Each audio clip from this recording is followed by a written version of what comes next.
Mga kapatid, mainit na balita, mga North Koreans daw yung mga sundalo ni si Kim Jong-un na ipinadala sa Russia para lumaban sa Ukraine ay nagsiatrasa na daw. Oh, umatras na daw. Bakit daw nag-atrasa, no? Bakit nag-atrasan mga kapatid? So ito ang ating panonoorin ngayon. Bibigyan natin to ng reaction video mula rito sa Net25. At syempre pag-usapan din natin mga tol, yung mga warship o mga barkong pandigma ng China na pumasok sa archipelagic waters ng Pilipinas. Yan ang ating mga tatalakayin ngayon. Bibigyan natin ng reaction and commentary. Samahan lang ninyo ako mga kapatid. Huwag nyo kalimutan mag-subscribe. Click nyo na rin ang notification bell para ma-notify kayo whenever na may mga bago tayong reaction video tulad nito. Alright, so huwag na natin patagalin pa. Panoorin na natin to.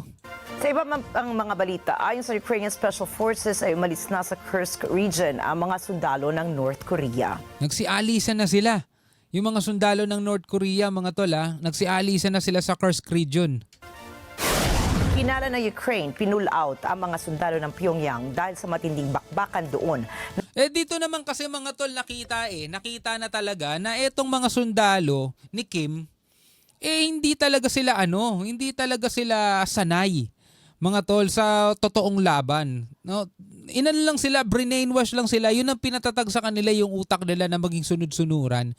Maging maging sunod-sunuran, parang kulto nga yun eh. Maging sunod-sunuran sila at gawin kung ano yung gusto ng kanilang gobyerno kasi para sa kanila yun ay karangalan.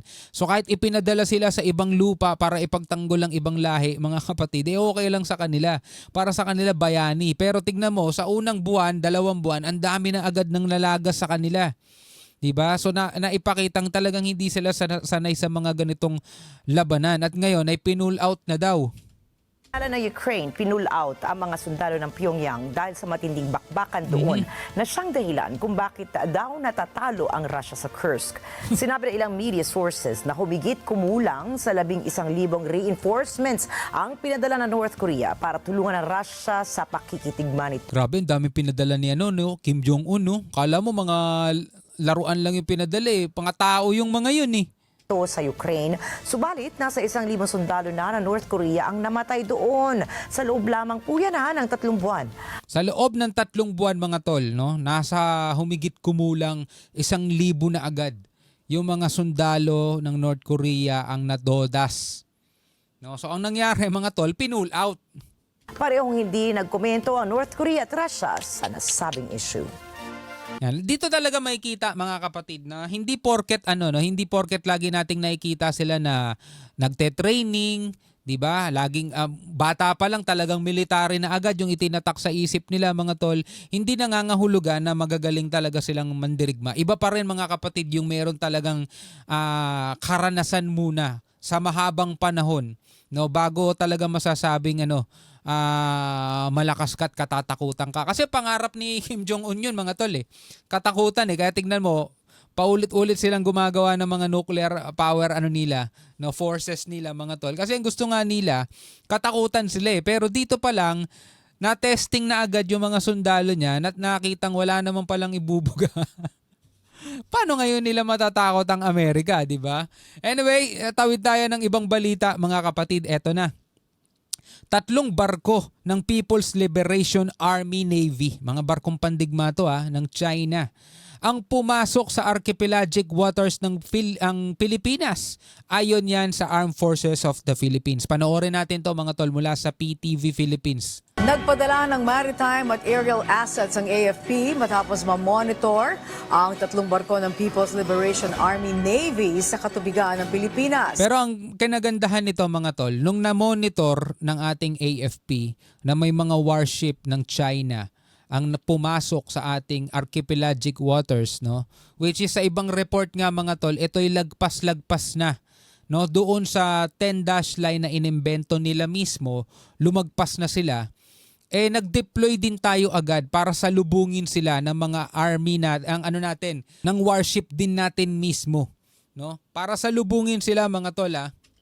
Samantala, 2 barko din ng China Coast Guard ang binuntutan ng PCG hanggang makalabas ng exclusive economic zone ng bansa. Isa pa yan, good job no sa ating PCG mga tol. At tagumpay na naitaboy nila papalabas, hindi papalayo, papalabas ng exclusive economic zone natin, yung mga barko ng China. Ito kasing na mga nakaraan, napapalayo lang nila. For example, lalapit ng 60 nautical miles, mapapalayo nila hanggang 100 nautical miles, pero nasa loob pa rin yun ng EEZ natin. This time, mga kapatid, binuntutan nila talaga. Hindi nila tinantanan hanggang sa tuluyang makalabas na ng EEZ natin. Good job para sa ating PCG.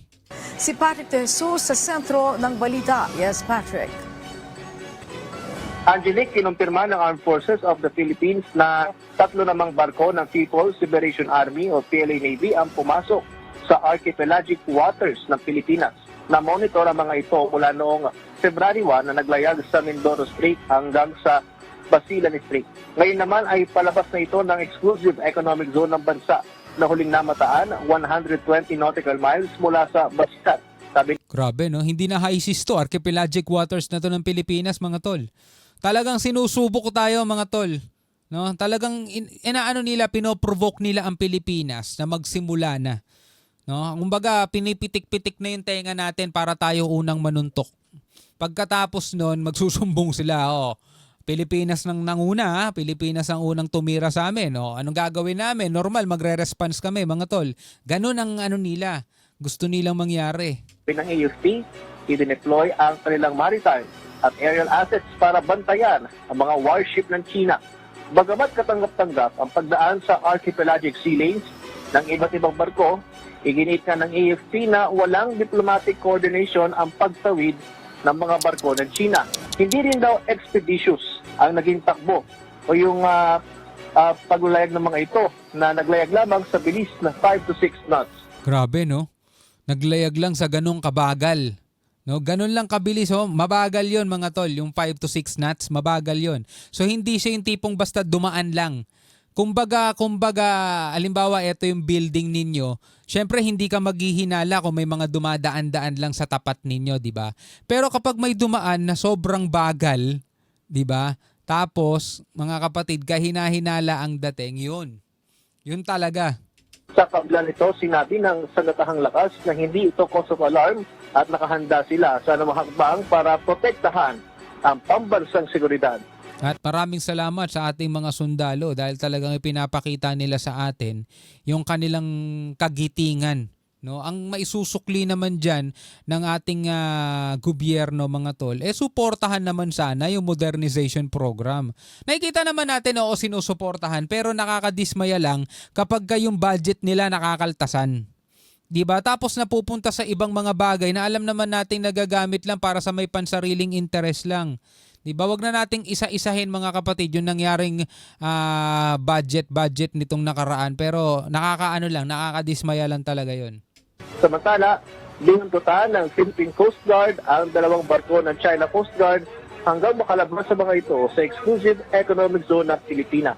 Ang mga barko ng China na CCG 3301 at 316 ang lumapit noon ng 34 nautical miles mula sa coastline ng Pangasinan. Grabe, no? 34 nautical miles, no? Grabe yun, mga tol. Nakakagigil talaga yun.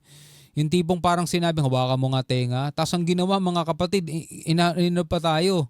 Bineso-beso pa tayo. Ganun katindi. Sabi ng PCG, mahigpit na binantayan ng kanilang barko na Cabra ang mga barko ng China Coast Guard hanggang sa nakalabas ito ng EEZ ng bansa. Base sa pinakahuling monitoring sa tulong ng Dark Vessel Detection Data ng Canada, pabalik na ng Guangdong Province sa China ang mga barko ng CCG.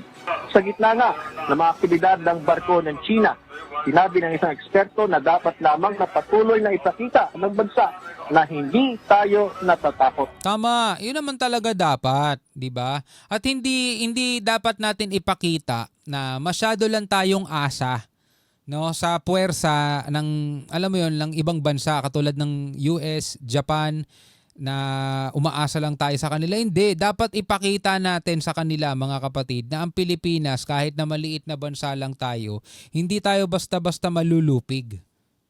Kahit nagdadaan lang sila, papakita natin na tayo'y nagbabantay pa rin at naninindigan pa rin na kung dadaan sila, dapat ayon sa batas din ang kanilang pakikiraan. Kaso ang problema, hindi na basta-basta pagdaan yung ginagawa nila eh. Diba? Napakalawak ng dagat, pwede silang dumaan tapos lalapit pa sila ng 34 nautical miles o halos nasa 60 kilometers lang mula sa ating dalampasigan. Hindi na pagdaan ang tawag dun eh, no? Angelique, ngayong araw ay nagsasagawa naman ng bilateral air intercept training ang Pilipinas at US at kabilang sa lugar ng pagsanay ang bisinidad ng Baho de Masinloc. Yan ang pinahuling ulat. Oh, anyway mga kapatid, anong masasabi mo no dito sa mga balita na napanood natin? Una, recap lang natin no, yung pinaatras o pinull out daw mga tol. No, ayon sa report, yung mga sundalo ni Kim Jong-un dito sa Kursk region sa may Russia dahil ano na sila eh, sinasalanta na sila mga tol eh ng puwersa ng Ukraine at nakikita talagang alam mo yun, hindi nila kaya yung makipagbakbakan talaga sa loob ng 3 buwan no, nasa 1,000 sundalo na agad nila yung nalagas no. Tapos eto, siyempre patuloy na problema natin dito sa ating West Philippine Sea mga kapatid na kailangan pa rin ipagpatuloy ang ng ating otoridad ng ating Armed Forces of the Philippines at ng PCG yung pagbabantay at ipakita sa ating mga Pilipino mga tol na talagang kayang-kaya nilang protektahan ang ating bansa no. Pero saludo sa inyo mga magigiting na sir and ma'am ng ating sandatahang lakas no. Alright mga kapatid, hanggang sa muli no, bilang isang Pilipino, ano masasabi mo diyan? Comment ka na lamang sa ibaba. Ako nga pala si Shobaldi. Peace out.